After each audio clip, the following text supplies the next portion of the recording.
Make a cocktail.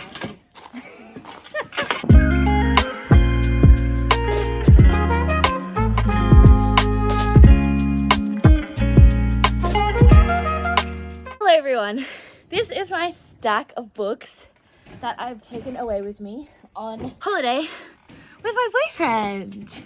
I am trying to chase the sunset right now, as you can see. It looks like a green screen, I know, right? It's real.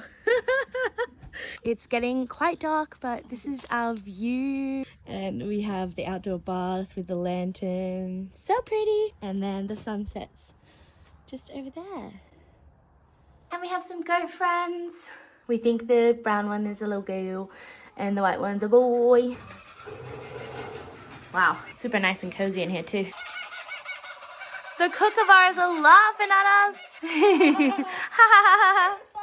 Okay, let's go through the books that I brought with me. The first book that I brought with me is The Green Witch, Your Complete Guide to the Natural Magic of Herbs, Flowers, Essential Oils, and More by Aaron Murphy Hiscock. I am really enjoying this book so far. It is very interesting if you're interested in herbs, if you're interested in making like tinctures, if you're interested in the different crystals and their meanings. All around, I feel like anyone can learn something from this book. It's really treating me well so far. The next book that I bought is Queering Your Craft, Witchcraft from the Margins by Cassandra Snow. And it has a really cute cover. It's essentially just about making your witchcraft a lot more inclusive, a lot more political, and a lot more community focused. I also have my bookmark in here that I made that has my art on it. And if you want one, the link is down below. The next book that I bought is Anne of Green Gables by L.M. Montgomery. My boyfriend and I, Finn, have been watching the TV series and we've been both really loving it. It's my second time watching it. It's one of my favorite shows of all time. I haven't actually read Anne of Green Gables or seen the original movie, so I really wanted to bring this along with me. It felt like the vibes of a farm getaway. Yes, thank you. Thank you, Poke.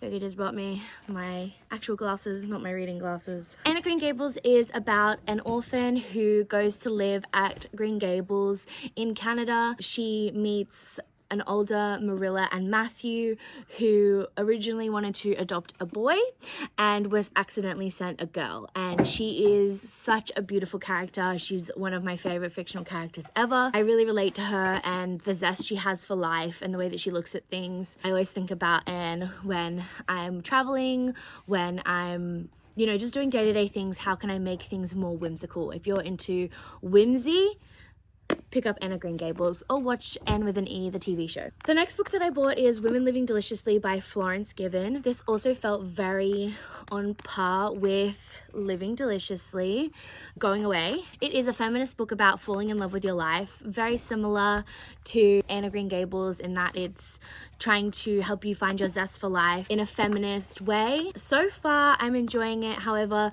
she does use women like throughout the entire book, and because I'm non-binary, it does feel a little bit othering, but I'm trying to not let that sway me because I really enjoyed her previous books.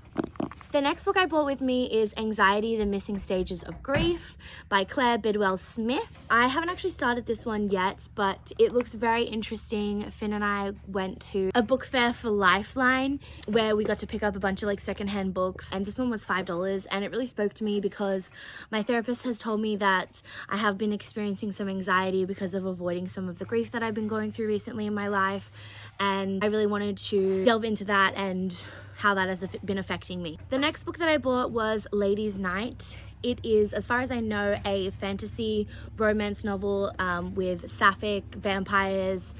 No, not vampires. Sapphic dragons. And the cover is just like so stunning. I also haven't started this book, but it looks amazing and I can't wait to delve into it. Yeah, it's one of my favorite covers I've seen in a long time.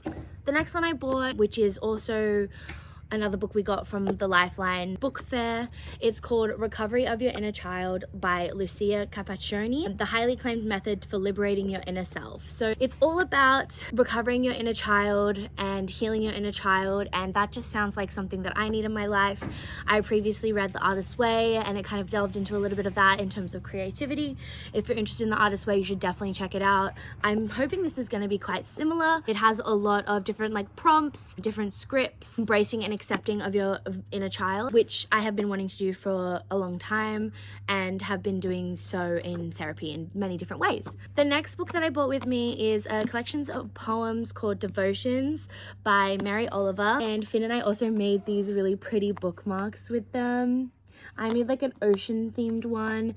It has a turtle charm and it has some shell charms. I made it specifically for this book. It like strings through the whole book, and I've matched my highlighter to the bookmark, of course. Delicious moments. This is highly recommended to me by Chloe Bunny. She really loves Mary Oliver, and she would read one poem of Mary Oliver every morning or every day, and the reposts of Mary Oliver that I've seen on Chloe Bunny's stories have been stunning poems, and I've been wanting to check this out for a while, so it's been really nice to just start this here. It feels very serendipitous.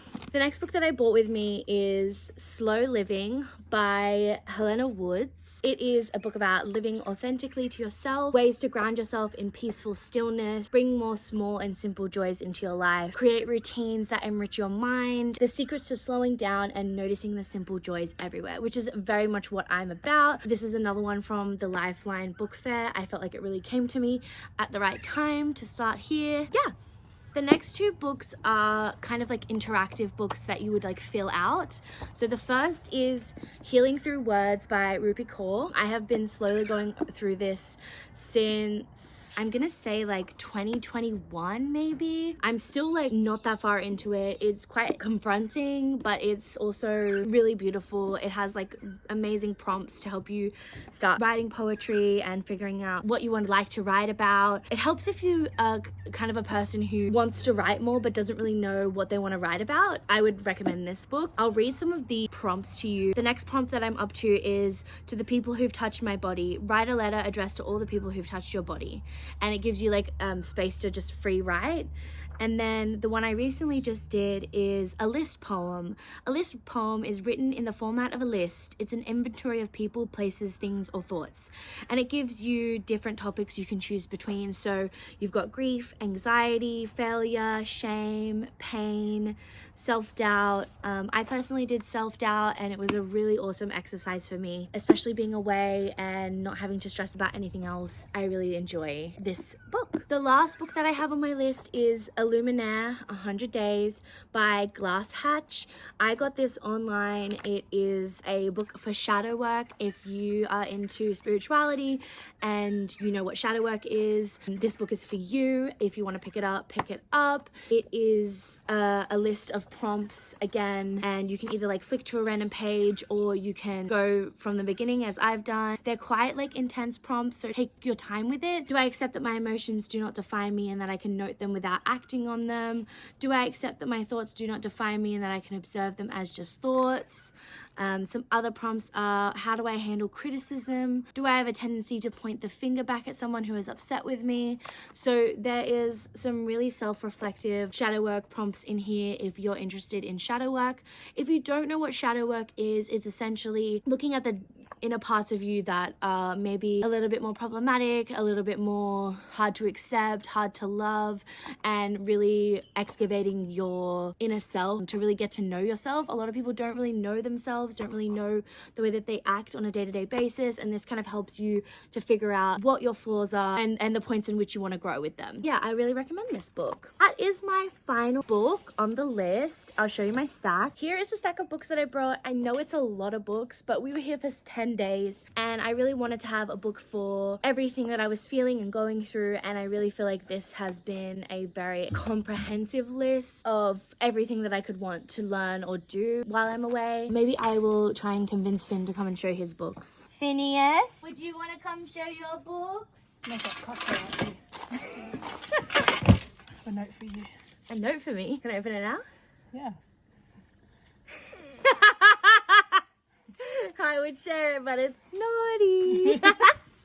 I love that. I said to write it down for I you. did. Thank you so much. I really appreciate that. Hi. Hi, baby. Welcome officially to my channel.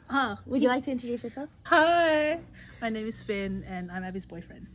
Pronouns. He, him. Show your stack first. This is my stack. I only brought technically 5 books. 5, but I bought 3 and Abby gave me 2 of them, so.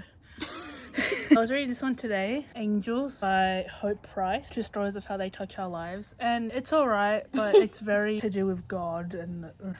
We thought it was more spiritual. Yeah, and it's a little bit more it's talking about the Bible and shit, Christianity and I don't really shit. care. No. So I don't know if I'll keep reading it. Yeah, but no. like it has interesting things. This lady basically just got a bunch of people to send in experiences of angels, like people witnessing angels. Yeah, so it's essentially like a collection of short stories of people who have experienced angels in their life. Yeah.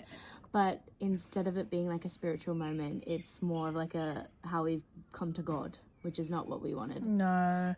Yeah. It was also a Lifeline book fair moment, so And, we didn't really yeah. know much about it. It's only $4, so Yeah. it's alright. Yeah, I don't know if I'll keep reading that, but I might give it to my nonna or something. That's a good idea, I actually. think she would like that. Yeah. The next book Abby gave to me to read, Be Not Afraid of Love by Mimi Zhao. It's Mimi Zhao. It's a very loved book. Abby's annotated it, and I'm very keen to read it. It also smells so fucking good. It does. Oh, I love when it smells It good. smells like a really like lovely like library book that's been really well loved. It does smell like that. I'm keen to read it because I'm reading another book that is kind of similar, but I just love learning things and learning about emotions, and I love love. So be not afraid Of it. love. Yeah. Yeah. And then Yeah, how are you gonna explain this one? After by Anna Todd. which was it Wattpad? A Wattpad fan fiction, originally High Styles. And you know what? I've only read like 3 chapters and I haven't picked it back up, unfortunately. But I love a little not safe for work moment. Yeah, your guilty pleasure is 50 Shades of Grey. Yeah. Like myself. Abby suggested to read this, so I did warn him about the problematic moments of this book and that I wouldn't recommend it to a younger audience, only if you can think critically about the treatment in this book. But I do find it like addicting to read. I haven't reread it since I was in high school, but Is there 3 of them? there's 4 of my these God. books. Yeah, the movies are a lot more tasteful. A so- movie? Yeah. There's movies? Yeah, that's what I said. I want you to read it so we can watch the movies together. What are they called, After? Yeah. Shit, I didn't know that. Sorry, the movies are a little bit more tasteful. If you're interested in watching them, they'll be a lot less problematic. The next book is the love poems of Rumi. Abby bought it for me for my birthday. And I'm very excited to read it because I picked it up at Dimmicks and I didn't have money to get it at the time. So I'm very grateful that I got it for my birthday. I love poetry and yeah, I love love. I'm really excited to read this. It's really beautiful. Show me one of the pages. So really pretty pages. I love it. My last book is Brene Brown, Atlas of the Heart. It's such a pretty cover. It is. It's really pretty. It's a really pretty book. I'm jealous of this one. I wish I found it. It It was another Lifeline. Yeah, book it was for a just moment. laying there and I was waiting for Abby to finish looking at the stuff and I was just waiting and I'm like, oh, that looks fun. And you've been annotating it, haven't I you? have been annotating it a little bit. I don't know if you can see that. Anyways, I also made a bookmark. Oh my god. It says Abby on it. I keep that in my book. Thank you. And I'm really, really enjoying it. I love to learn about things and emotions and it's very interesting. You've been getting back into reading, haven't you? I have been trying to get back into reading because I haven't read in a while. Really enjoying this one. Very keen to finish it and then you can borrow it. Thanks. That's everything that I brought. Thank you for listening. And this is my sack again. Yeah, let's... Thank you so much for watching this video. I hope you have a nice time with it. Make sure to like and subscribe to the channel and follow on Instagram. Links will be in the bio. Bye! Bye!